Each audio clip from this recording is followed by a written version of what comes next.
gugatan penggugat untuk seluruhnya.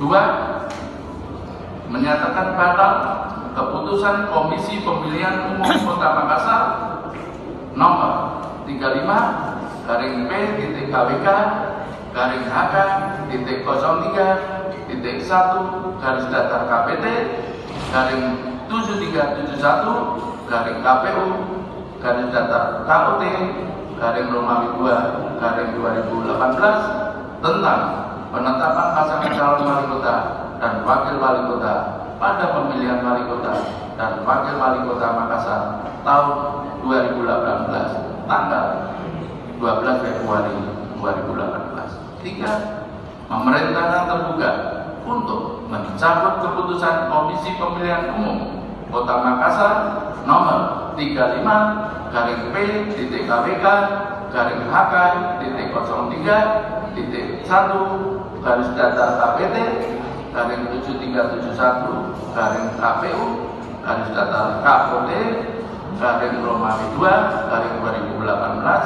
tentang penetapan pasangan calon wali kota dan wakil wali kota pada pemilihan wali kota dan wakil wali kota Makassar tahun 2018 tanggal 12 Februari 2018. 4. Memerintahkan kepada tergugat untuk menerbitkan keputusan tentang penetapan pasangan calon